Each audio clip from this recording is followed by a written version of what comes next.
ಇವತ್ತು ಬಳ್ಳಾರಿಯಲ್ಲಿ ಬಿಜೆಪಿ ಬೃಹತ್ ಸಮಾವೇಶವನ್ನು ಹಮ್ಮಿಕೊಂಡಿತ್ತು. ಬಳ್ಳಾರಿ ಗಲಭೆಯನ್ನು ಖಂಡಿಸಿ ಅಲ್ಲಾಗ್ತಾ ಇರುವಂಥ ಬೆಳವಣಿಗೆಯನ್ನು ಲಾ ಆ್ಯಂಡ್ ಆರ್ಡರ್ ಸರಿ ಇಲ್ಲ ಅನ್ನುವಂಥ ಆರೋಪದಡಿ ಬಿಜೆಪಿಯ ನಾಯಕರು ಬೃಹತ್ ಆದಂಥ ಸಮಾವೇಶವನ್ನು ಮಾಡಿದ್ರು. ಈ ಸಮಾವೇಶದಲ್ಲಿ ನೇರವಾಗಿ ಕಾಂಗ್ರೆಸ್ ನಾಯಕರನ್ನೇ ಟಾರ್ಗೆಟ್ ಮಾಡ್ತಾ, ಕಾಂಗ್ರೆಸ್ನ ಶಾಸಕ ಭರತ್ ರೆಡ್ಡಿಯನ್ನೇ ಟಾರ್ಗೆಟ್ ಮಾಡ್ತಾ ನಿರಂತರವಾಗಿ ವಾಗ್ದಾಳಿಯನ್ನು ಮಾಡಿದ್ದಾರೆ. ಪ್ರಮುಖವಾಗಿ ಕಾಂಗ್ರೆಸ್ ನಾಯಕರೇ, ನಿಮ್ಮ ಗುಂಡಿಗಿಂತ ನಮ್ಮ ಗುಂಡಿಗೆಯೇ ಗಟ್ಟಿಯಾಗಿದೆ ಅನ್ನುವಂಥ ಮಾತನ್ನು ಕೇಸರಿ ಪಡೆ ಹೇಳ್ತಿದೆ.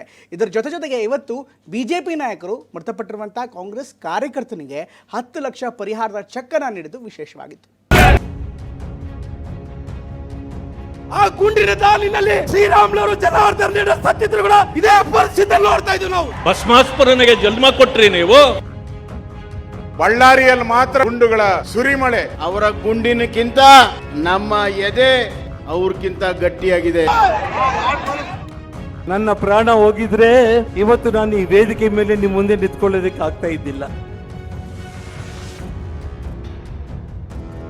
ರಾಜ್ಯ ಸರ್ಕಾರದ ವಿರುದ್ಧ ಬಿಜೆಪಿ ಬಳ್ಳಾರಿಯಲ್ಲಿ ಸಮರ ಸಾರಿದೆ. ಜನವರಿ 1ರ ಗಲಭೆ ಖಂಡಿಸಿ ಕದನಕ್ಕಿಳಿದಿದೆ. ಇದರ ಭಾಗವಾಗಿ ಇವತ್ತು ಗಣಿನಾಡಿನಲ್ಲಿ ಕೇಸರಿ ಕಲಿಗಳು ಬೃಹತ್ ಸಮಾವೇಶ ನಡೆಸಿದ್ದಾರೆ. ಎಪಿಎಂಸಿ ವಾರ್ಡ್ ಮೈದಾನದಲ್ಲಿ ನಡೆದ ಈ ಸಮಾವೇಶದಲ್ಲಿ ಸಾವಿರಾರು ಕಾರ್ಯಕರ್ತರು ಭಾಗಿಯಾಗಿದ್ರು.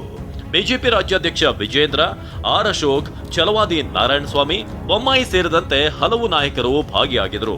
ಸರ್ಕಾರದ ನಡೆಯನ್ನೇ ಖಂಡಿಸಿದ್ರು.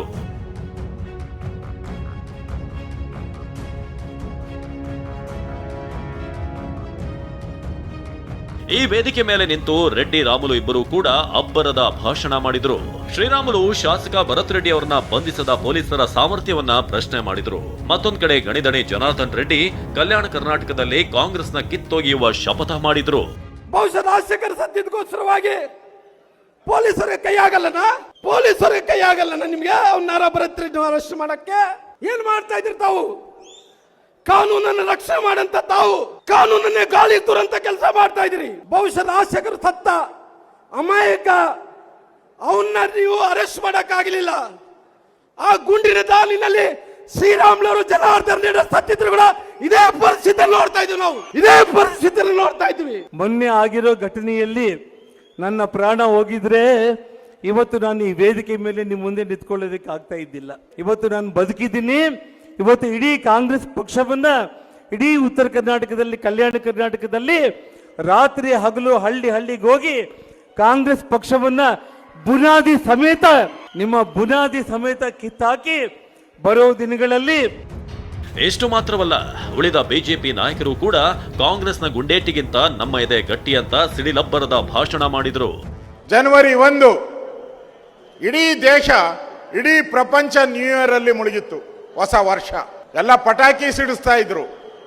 ಬಳ್ಳಾರಿಯಲ್ಲಿ ಮಾತ್ರ ಗುಂಡುಗಳ ಸುರಿಮಳೆ, ಪೆಟ್ರೋಲ್ ಬಾಂಬ್ಗಳ ಸುರಿಮಳೆ.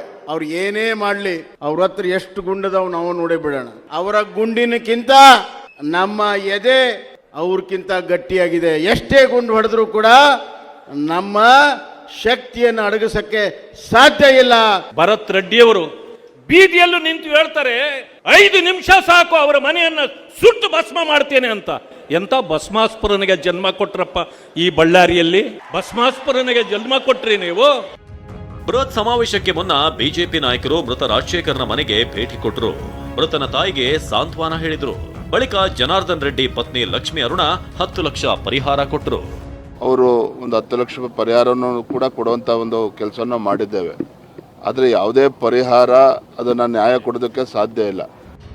ಆದರೆ ಕಾಂಗ್ರೆಸ್ ನಾಯಕರು ಗಲಭೆಯ ಹೊಣೆಗಾರಿಕೆಯನ್ನ ಬಿಜೆಪಿ ಕಡೆಗೆ ತಿರುಗಿಸಿದ್ದಾರೆ. ಆ ದೊಡ್ಡ ಮಟ್ಟದಲ್ಲಿ ಕಾರ್ಯಕ್ರಮ ಮಾಡ್ತಾ ಇದ್ರು. ಇವ್ರು ಮಾಡೋಕ್ಕಾಗಲಿಲ್ಲ. ಇವ್ರು ಮಾಡ್ತಾರಂತ ಶಬಾಜ್ಗಿರಿ ಕೊಡ್ಬೇಕು ತಾನೆ, ಒಳ್ಳೆ ಕೆಲಸ ತಾನೆ ಅದು. ಆ ಬ್ಯಾನರ್ ಅವ್ರ ಮನೆ ಮುಂದೆನೂ ಕಟ್ಟಿರಲಿಲ್ಲ. ಅಲ್ಲಿ ಎಲ್ಲಿ ಕಟ್ಟಿದ್ರೆ ತಮಗೆಲ್ಲ ಗೊತ್ತಿರೋದೇ ವಿಚಾರ. ಅದೇನಂತ ಪಾದಯಾತ್ರೆ ಮಾಡ್ತಾರೆ. ಆ ಕಾರ್ಯಕ್ರಮಕ್ಕೆ ಯಾರು ಚಾಲನೆ ಕೊಟ್ಟರು, ಏನಾಗಿದೆ ಎಲ್ಲ ಮಾಧ್ಯಮದಲ್ಲಿ ತಾವೆಲ್ಲ ನೋಡಿದ್ದೀರಾ. ಬಳ್ಳಾರಿ ಗಲಭೆಯನ್ನ ಖಂಡಿಸಿ ಬಿಜೆಪಿ ಬೃಹತ್ ಹೋರಾಟ ರೂಪಿಸಿದೆ. ಗಡಿನಾಡಿನಲ್ಲಿ ನಿಂತು ಸರ್ಕಾರ ಹಾಗೂ ಸ್ಥಳೀಯ ಶಾಸಕರಿಗೆ ಎಚ್ಚರಿಕೆ ರವಾನಿಸಿರುವುದು ಮಾತ್ರ ಸುಳ್ಳಲ್ಲ. ಕಿರಣ್ ಹನಿಯಡ್ಕ ಜೊತೆ ವಿನಾಯಕ್ ಬಡಿಗೇರ, TV9 ಬಳ್ಳಾರಿ.